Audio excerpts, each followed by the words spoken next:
Hello and welcome to Crime Time UK. Every year there are innocent people sent to prison for crimes they did not commit. Today we are going to look at some of those individuals who have spent years in prison, spent time away from their friends and family, but most importantly, lost their freedom.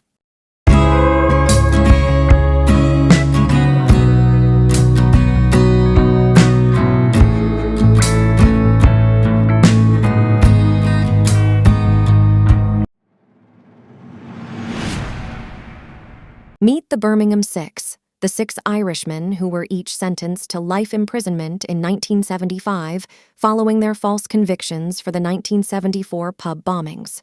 The bombings were carried out on the 21st of November 1974 when bombs exploded in two pubs, killing 21 people and injuring 182 others. The six Irishmen were arrested within hours of the blasts and were sentenced to life in prison.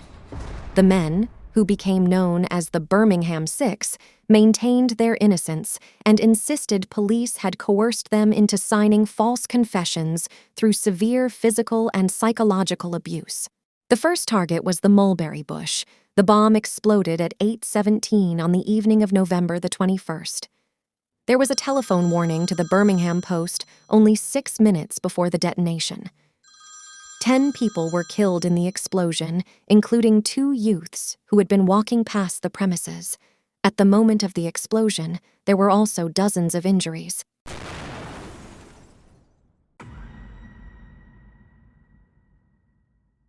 Police began attempting to clear the tavern in the town when, at 20:27, a second bomb exploded there.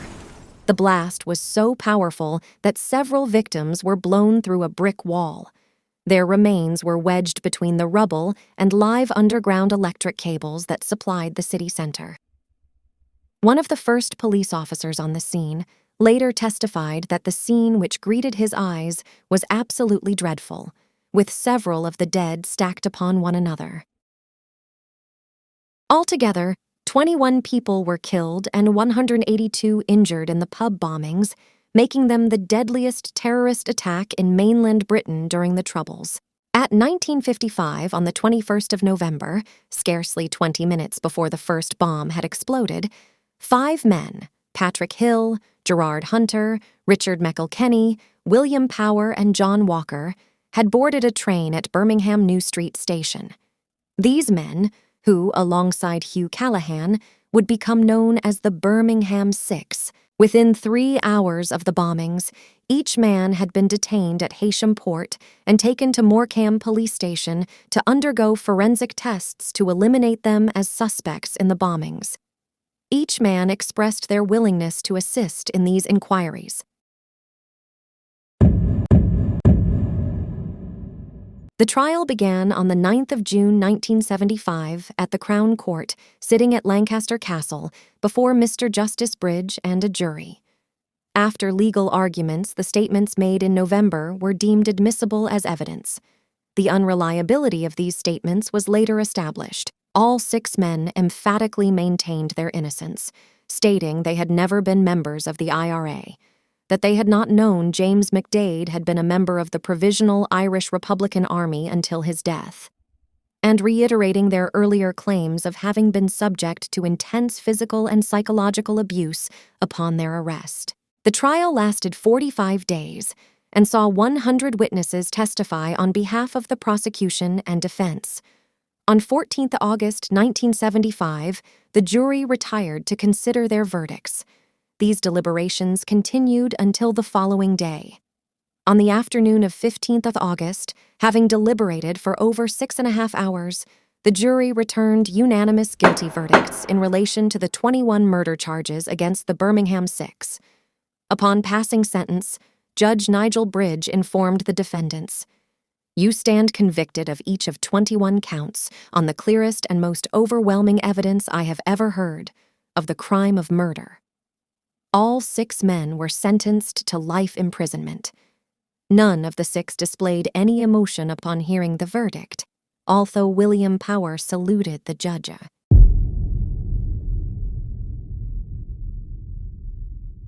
On the afternoon of 14th March 1991, Lord Justice Lloyd announced his intentions to withdraw the Crown's case against the defendants. Upon announcing his intention to withdraw the convictions, Lord Justice Lloyd informed the Birmingham Six, "In the light of the fresh evidence which has been made available since the last hearing in this court, your appeals will be allowed and you are free to go."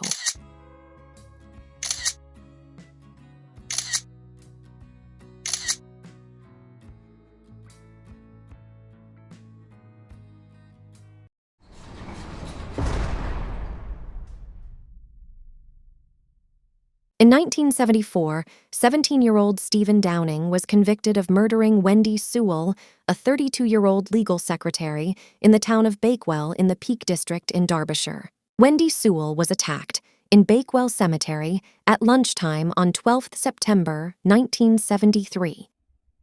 A witness, Charles Carman, saw her enter the cemetery at about 12:50 p.m. She was beaten around the head 7 times with the handle of a pickaxe, which had caused severe head injuries and fractures to her skull.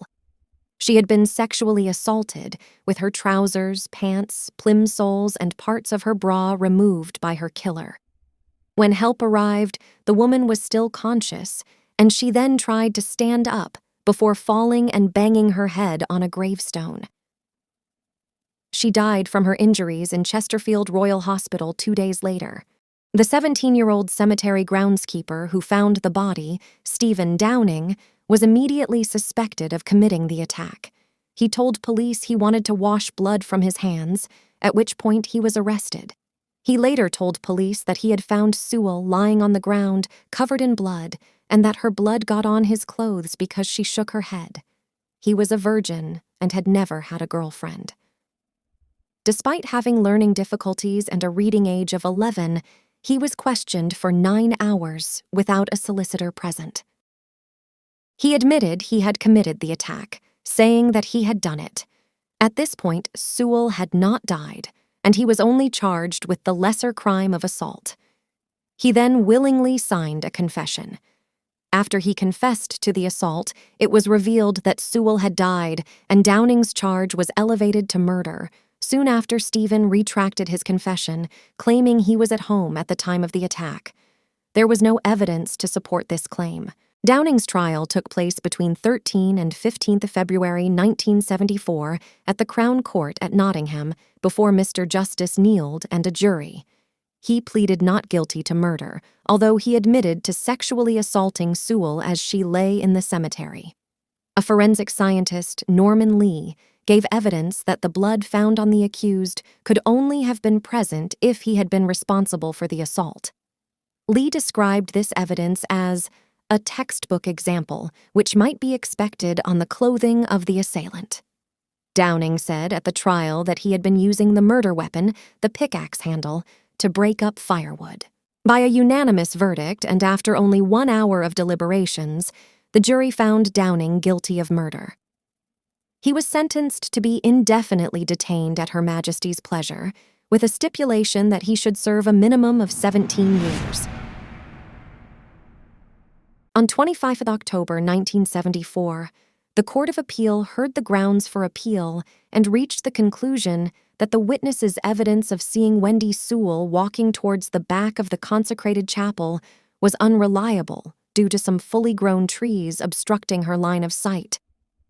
The witness had also only come forward months after the conviction and after police had previously visited her house to ask if she had seen anything. The court felt that her evidence was not credible and secure enough to allow an appeal against the conviction. After the appeal was rejected, it was widely accepted that Downing was guilty, and the case slipped into obscurity for many years.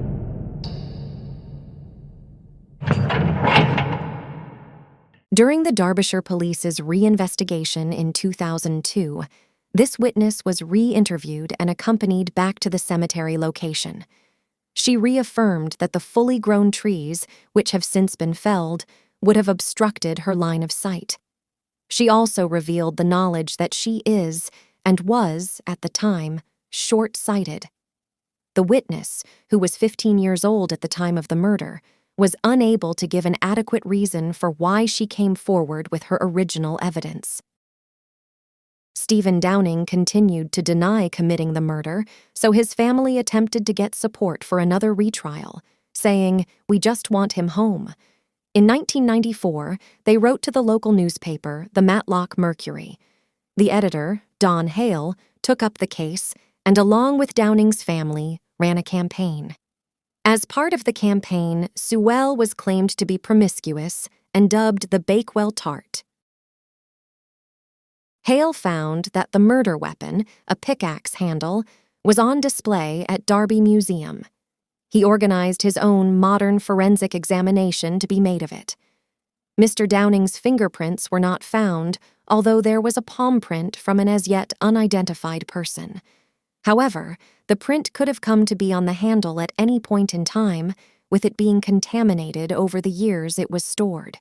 It had not been stored in protected conditions and had been handled by countless individuals, meaning the print could have been entirely unrelated to the crime. As a result of this campaign, along with Downing's continued claims of innocence, the case was referred to the Criminal Cases Review Commission in 1997. He was released on appeal in 2001 after 27 years in prison. The following year, the Court of Appeal overturned Downing's conviction, finding the confession evidence to be unreliable. Downing's release was reported as being hailed as a triumph for campaigning journalism and an end to one of the worst miscarriages of justice in English legal history. Downing was reported as receiving celebrity treatment upon his release. He initially found employment as a trainee chef in a Bakewell restaurant, using the training he had been given whilst in prison. He received compensation of £750,000.